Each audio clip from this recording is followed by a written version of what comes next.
Hi, my name is Jaden Gorham. I'm from Hebron High School just outside Dallas, Texas. I teach chemistry and I started the esports program at our school. I've had the privilege of getting to implement gaming concepts into the curriculum just this past semester. And now it's evolved into this elective where we actually had over 170 kids sign up for it in this next coming year. And so, kids are, lining up to try to take this elective.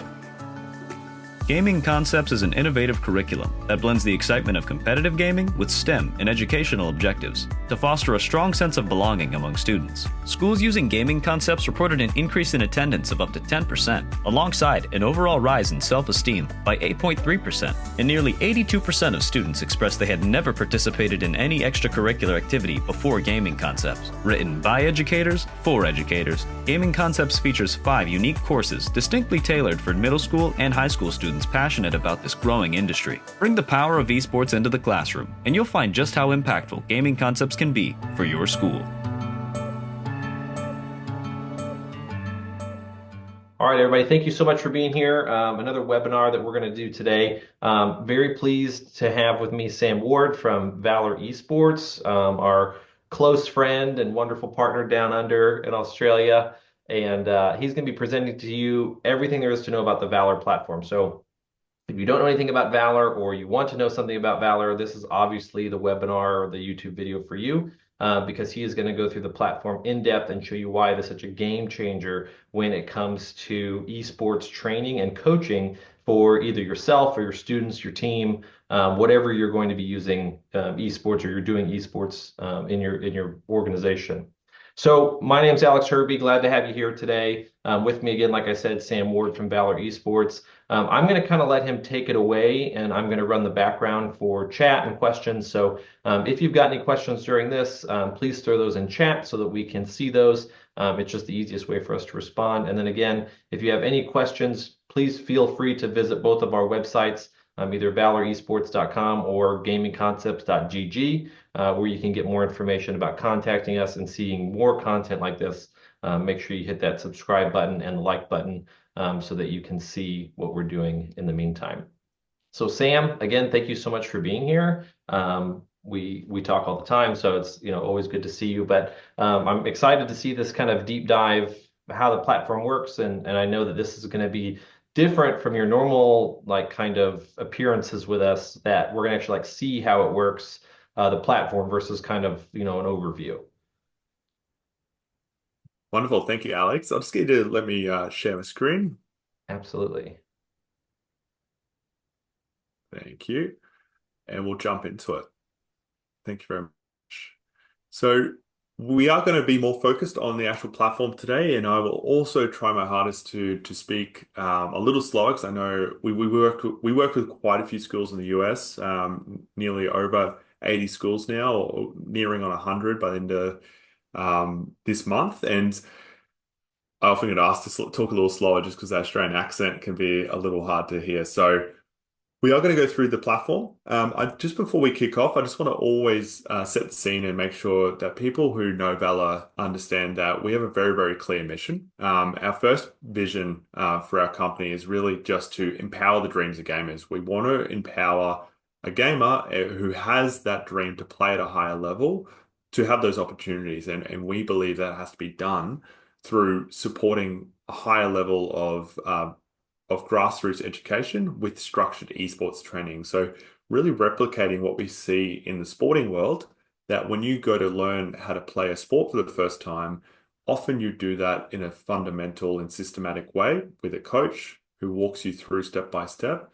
Now, we understand in gaming, that's not always going to be available to have that professional coach. So what we try to do is really bring that experience into the classroom. And that's what Valor does. We provide schools with an esports training platform that does not require the teacher to know how to play the games.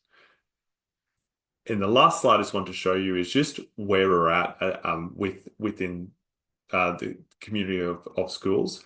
We've trained around 20,000 students in the last year and a bit. So we're looking at about a year and 6 months.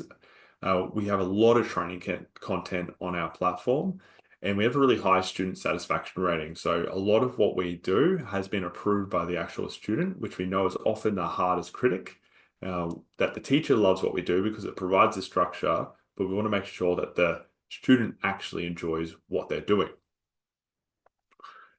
Okay, jumping across, I'm going to jump straight into the platform. I want to make sure I spend as much time on that as possible today. And what I'm going to do is I'm going to give you the experience of what I would talk to about any teacher who sees us for the first time.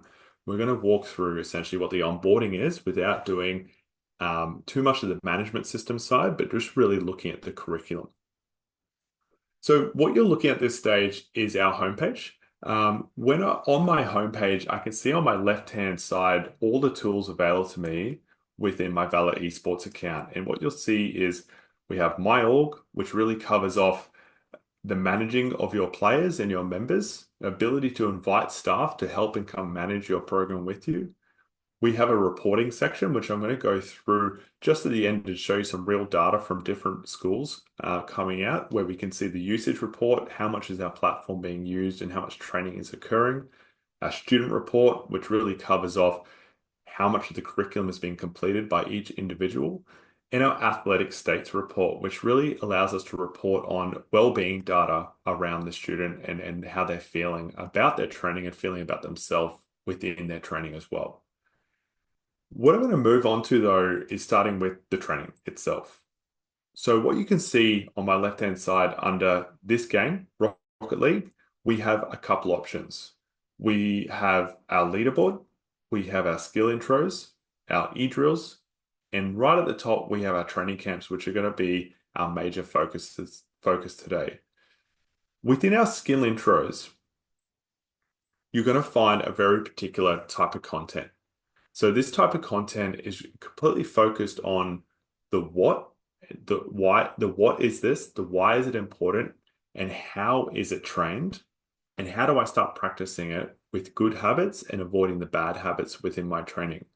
So you can see here within any particular game, in the skill intro section, I can drop down this, what we call the skill tree, and the skill tree will cover off a particular type of skills within the game. So in this one, we have Rocket League, mechanics, and fundamentals, and I can go down further and further, going all the way to the atomic level of that skill. So we have ground control, into shooting, into power shots, and then under power shots, there's a particular type of shot called half volley shots.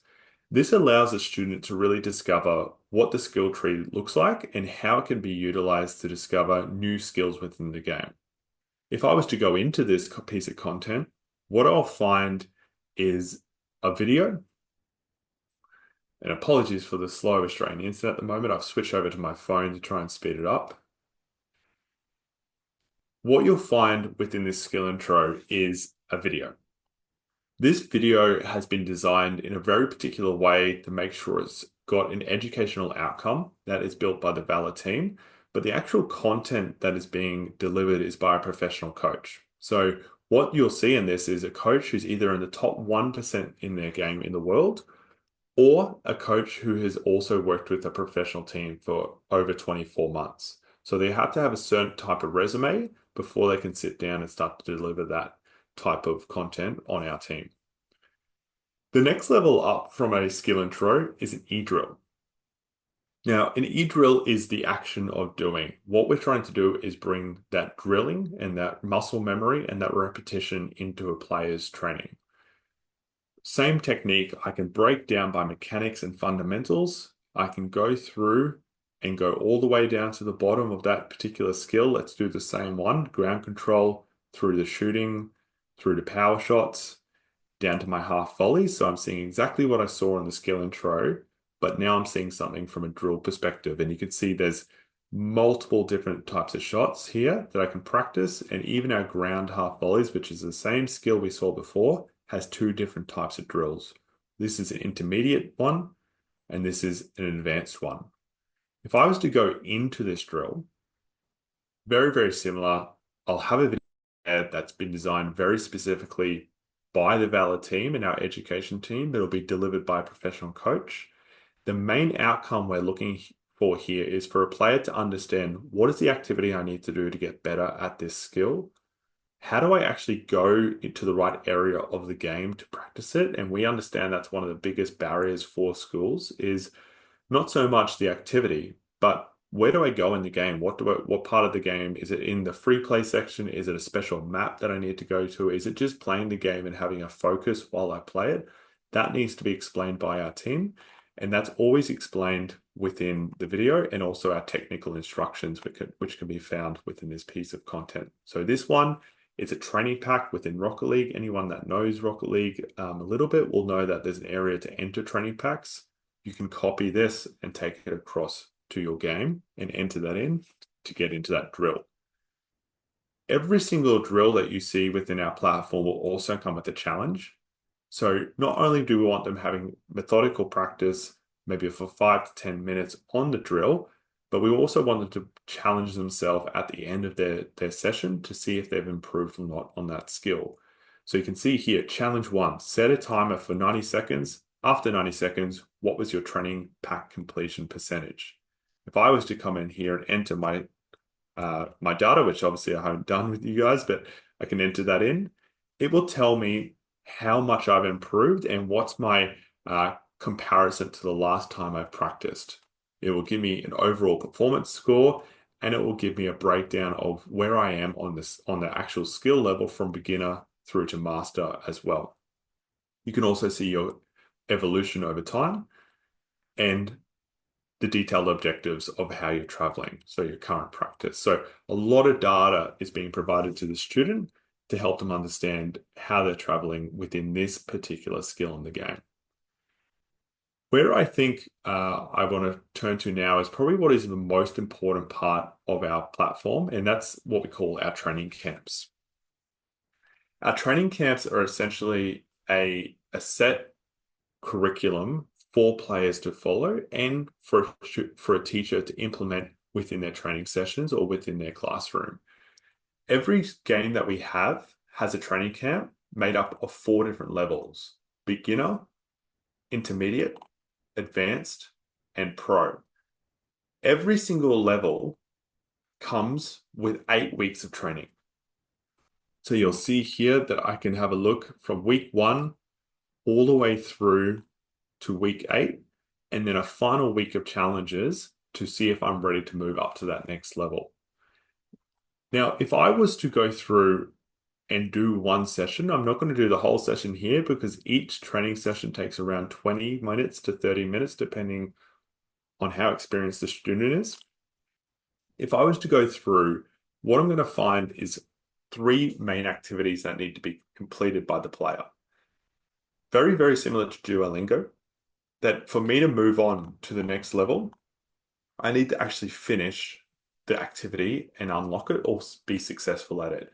I can choose to skip it, but that will mean I need to come back and try again in the future. So if I was to go into my first bubble of training, this is going to take me around 5 minutes to complete because each video is around 3.5 minutes for a skill introduction, meaning that we have a bit of time at the start to make sure the kids navigating or the students navigating to the right area, watch the video, consume the information that they need to watch, and then another few seconds at the end, around 30 seconds to get ready for their next step. I'll watch this, I will complete the session, and then what's going to happen is some really important information is going to come up. And this is around our vision of trying to get players to improve with strategy and fundamentals of understanding themselves as a player better. We want to actually ask some questions about how they feel about their training at each stage of their training session. So how confident do you feel this session will help you improve? They could be honest here. They might feel like it's kind of confident. I'm not too sure at this stage. How much did you learn in that video? If I'm a really experienced player, I could probably write, didn't learn anything at my level, as I'm a beginner within this game. I might say I picked up a lot. And then how excited are you to continue getting better at this game? This is a really important question, particularly for your beginner players, because we want to know what games are they actually enjoying? Are they actually excited to do this game, or are they into different types of games? So maybe I'm going to write pretty excited. I really enjoyed this game. That will move you on. And then I'm able to open up my second bubble, which is an interactive quiz. Now there'll be 5 main questions here that relate to the first video they just watched as a way to do some recall and check that the main knowledge or the most important knowledge from this skill is being consumed and they understand it. So What I'll have here is a question. What are the 4 specific actions you can do when it comes to driving itself? Maybe I'm going to pick something now. I've done this one before, so I'm going to try and pick something that's wrong. All right, I got that one wrong. What I'm going to see is I can move on. I have to move on to the next exercise, and I haven't been provided the right answer yet. I'll get that right answer at the end when I try again. So I'll move to the next one, and what you can see here is I have a still image.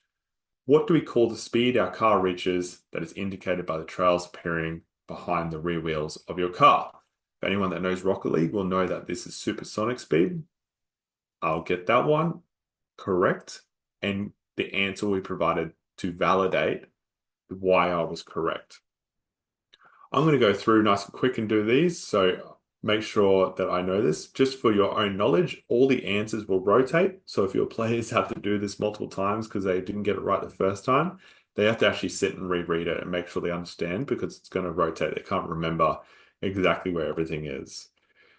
What I want to show you, what I think is the most important part of what we do with our interactive quizzes, is what you're looking at now, which is we will actually show footage of gameplay that is usually around 10 to 15 seconds of a player doing something either wrong or doing something right from a technical point of view. And the players will need to assess why that is what it is. So why is this player unable to score this particular shot? The player will need to watch and have a think about this. They'll come down to the bottom and identify why they think this is incorrect or correct. The player is not approaching the ball directly, is what I believe. I will submit that. And what you'll find is a video then explaining how it should be done correctly. Now, as an ex-coach in sports, I think this is one of the most important factors that and this is the hardest part for our educators, is we want them to have this structure, but we can't always demonstrate the right way things are meant to be done without a high level player. We're trying to take away that need so the player can learn that technique and see that it's just a very, very direct approach, what we call a power slide, and then into knocking the ball in very directly. Another one, we're not going to go through this one because we're doing a demo of the video, but this would be another one. What was this player's biggest mistake? I would watch that and I would identify that and be able to move on. Now, we got one answer incorrect, so therefore I get one more chance. Let's try this again. So say I got this right or wrong again, I will then be provided that answer explanation.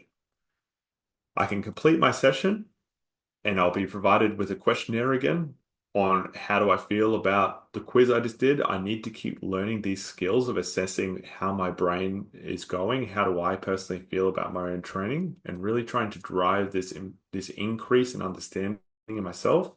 How challenging was today's quiz? I found it just challenging enough. I got not only one wrong.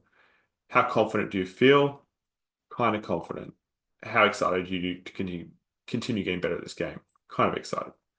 So I'm going to go push through, and I come to my final part of the session. So you can see that this first video took around 5 minutes. This quiz took around 5 minutes, and I'm left with the biggest chunk of our training session, which is the drill, the most important part of our training. There will be a drill that is completely related to the content and this quiz they just did and they just consumed. So I will have this drill I need to complete, and then for me to finalize my session, I need to do the challenge. Now, I highly recommend anyone who uses Valor to make sure that they spend around 10 minutes allowing the player to just practice based on what the coach is teaching them in the drill, and then attempting the drill at the end under your instruction to say, okay, we have a couple minutes left. I'd like you to transition across and do your drill. And allowing the player to go through and have a go at the challenge, complete the course as fast as possible, measure and note down your time. So I will do that. I will put a stopwatch down, or I can start a clock on my computer and I'll get a score. Maybe I got 55 seconds. I will submit that. Now, remembering we've just spent about 15 minutes training, so the players had a bit of time between answering the last questions. And these are the most important questions. As someone who's worked with high performance athletes, we will always ask these questions at the end, which is, how focused were you today? And we want the student to be honest. We want them to actually say I zoned out, I wasn't interested, or I was kind of focused because the student next to me was playing around and I was enjoying, and I wasn't really focusing on the drill. Or they might have felt really on fire today, and that's a really good chance for us to find out, well, why were you so much more focused today rather than yesterday? So I'll put pretty intense. I'm feeling pretty confident as a player. I did a really good job. The session, I found it just right. I'm a beginner level player, and how excited, pretty excited. So I'm going to put that in there, and that will be the end of my session. I've level completed. It's given me a breakdown of my skill performances. Now, because this is a beginner level training session, it's probably not going to be too high of a skill completion, but you can see I've got a beginner level here, all moving up to intermediate. I can finish that, and now I'm done for the day. I just want to reiterate that every session we do within a training camp, you're usually looking at 5 minutes for your first bubble, five, maybe at most 10 minutes for your quiz, depending on how methodical the student wants to be, and around 15 minutes to complete the drill.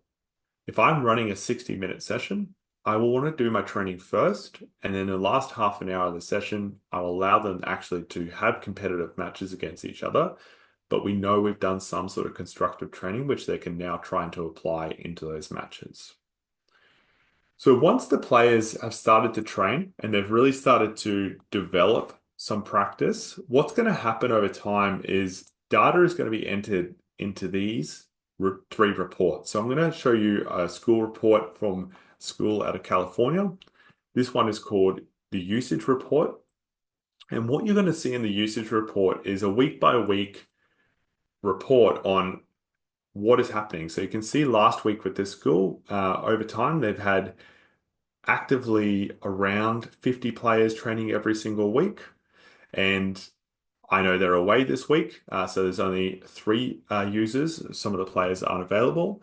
So this week, they've only had three, but they can start to actually report on how that goes over time. You can see the amount of training sessions being completed. So last week, they hit 462 different training sessions were completed. Once again, there was only three players, so 25 sessions were completed. You can see the most popular different types of content. So this week, drills were the most popular. Skill intros weren't as popular, so that tells me that the players knew what they wanted to work on. And there was only around 15 questions answered. So those three players times 5 questions each obviously equals 15. And what you'll find as well is your leaderboard on how many training sessions have been completed by different players. So you can actually see in your class or in your teams who's training the most. The second report, which is a student report, will give you a breakdown by player if you wish. So you can actually look at it per player to see what is actually being completed. So if I was to go to Valorant, there might be not any training this week, so I'll need to double check. And that is training. Internet's playing up again, so just give me one moment. Here we go. So we can see the individual player here and we will provide some feedback based on how well they're traveling over time. But this player is training regularly, so we need to encourage that continuation. They're doing a really good job. And also that based on their results, they really should focus on this skill called counter strafing and dash. We can also see, based on their curriculum, how far through are they. So they're up to week 4. And depending on the class, if we're up to week 4, that's great. And maybe if we're up to week 5, they're missing a whole week. So we can actually start to tell where they're up to. Now I can go through every individual player and see this. Or I can also just switch it to what we call a per camp view, and we can see it based on a total curriculum. So you can see one player here is way further ahead than the rest. So they're obviously a really interested member training really hard. And depending on the structure of our teams, we want to encourage these other players to catch up to the right amount of time or where they should be up to. So it's a way to actually start monitoring your training report as well, how much curriculum is actually being completed. The final report, which I think is probably the most influential when it comes to when we talk about data in schools and we talk about well-being data within esports particularly, is what we call the athletic states report. So the athletic states report is essentially a way to take all those well-being questions that we were asking throughout the training session and have a look at it per player if we wish. And we're going to have a look at four major levels. How challenged do they feel? How confident do they feel? How excited are they? And how focused do they feel? And you can see that our graphs identify where they should exist. So are they in the green zones or not? The reason we want their challenge level to be lower is because we don't want them over challenge at this stage within a school environment. We want them to feel like I'm at the right level for what I am doing. You can see this player's confidence is very high, but their challenge level is transitioning.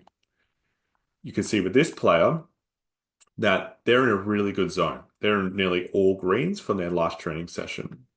But if I'm going to come up to the top, I can switch this to an all camp view and I can actually see my whole organization as a whole.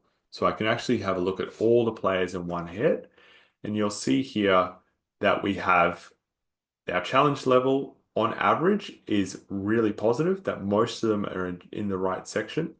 We can see our confidence level overall is a little lower than we want it to be. It's not too low, but the average, which is the purple, is sitting just below that amount.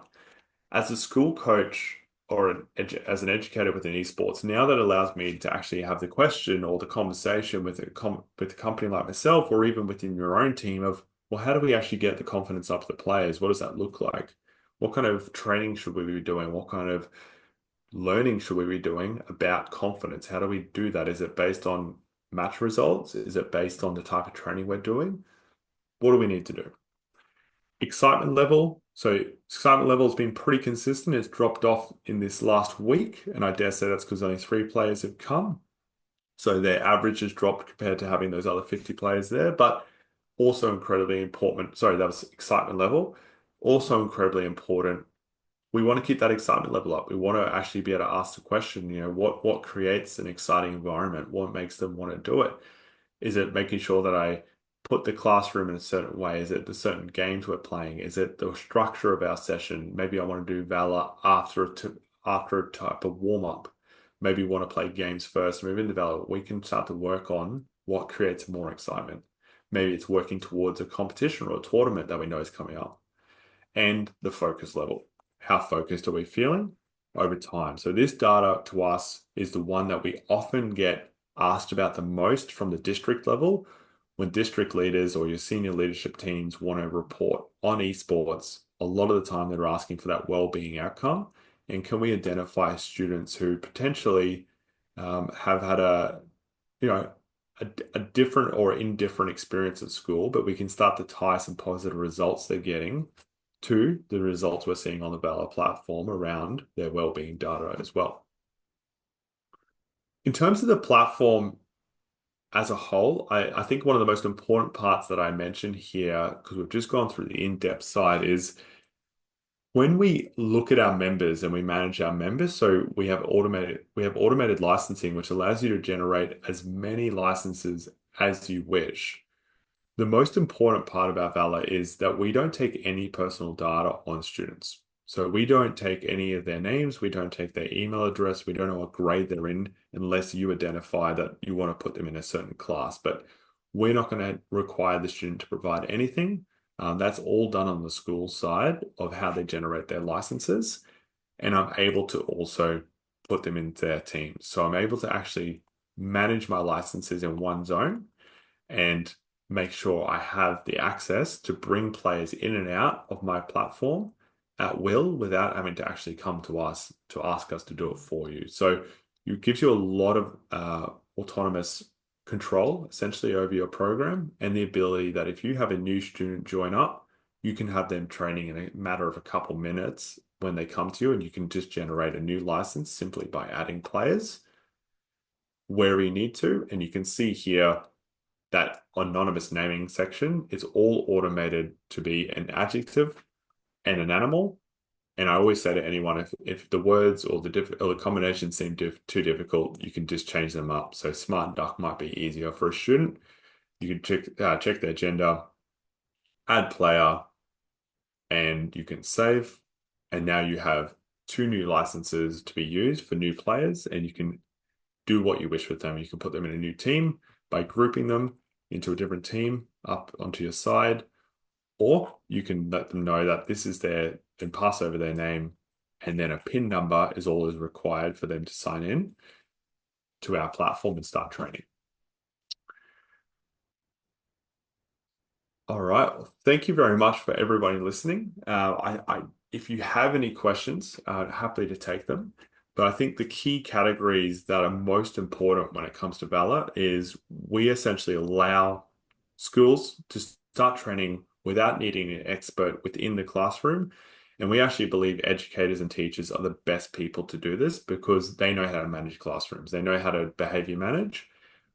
We can allow that learning to be automated from our side. And then we're not going to take any personal data on your students, and we can still report on wellbeing data accurately to give your district level leaders and your senior leadership teams overview of the achievements you're getting within that training session in classroom.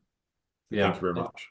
Sam, thank you. Thank you so much because this, I think seeing it this way, because I was trying to follow along a little bit with you on my side on another tab while you were doing it, because just the amount of like accountability and like thought that you guys have put into this for educators to see this as a real tool, to be able to harness the data, understand where your student athletes are, and project where they can go, coupled with what students are passionate about and how they feel they are in their own journey for where they're going in esports. I think is an amazing piece of technology that you guys have come out with, and really supports this focus of esports being a real game changer in schools. So again, thank you to your team and thank you to Valor for doing this because it's an amazing product. Yeah, thank you so much. We are really proud of what we're doing, and I promise you, in the back end, it takes a we're a tech startup, but we work really, really hard with our coaches to make sure that what is being delivered is the best outcome we can create at this stage for the student. And it's funny, we always look at it from two lenses of we need to make this as um, teacher supportive as possible and not too difficult to use. But at the same time, we need to make it really engaging for the student that Mhm. this is something they want to use. And if they want to use it at home or if they want to use it in a classroom, it's the same result, that it doesn't feel like homework. It feels like something that's going to really encourage them to improve as a player and learn more about themselves at the same time in terms of how to practice properly. Absolutely, absolutely. So, I know that there's a deal that we have if you're going to connect with us and you get some gaming concepts, then you're going to get some Valor access as well. Do you have any kind of trial or demo stuff that you can offer people today as they're watching?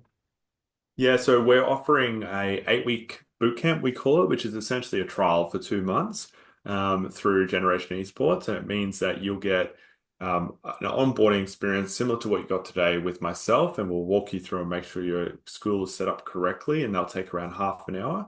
And then we also provide every 2 weeks, we essentially set some really basic goals together.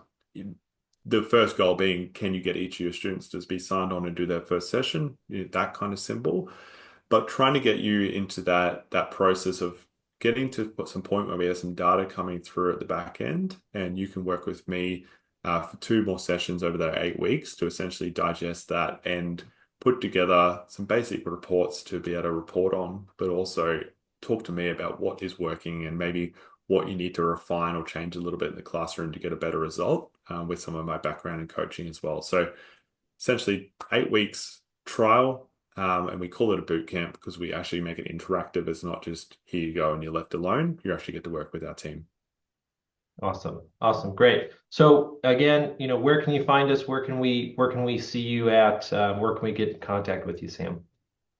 Yeah, so the best person to go through is actually Generation Esports. So if you're a US school, definitely contact Alex and go through Generation Esports. What they will do is they will send us a notice that you would like to be part of the boot camp, and then we'll send you that onboarding pack to get started.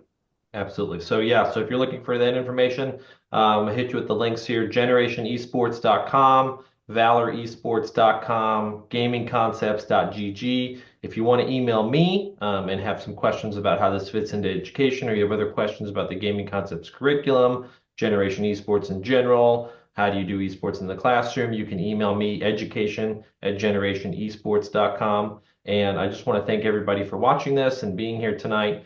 Sam, again, thank you so much for the demo and walking us through the platform. Super appreciate it. And again, all of you out there, I know esports is hard. You're starting your programs. We've got everything for you to make it easy. So just give us a call, send us an email, and we can help you out. So for this webinar, thank you so much, and we will see you next time. Thank you. Bye.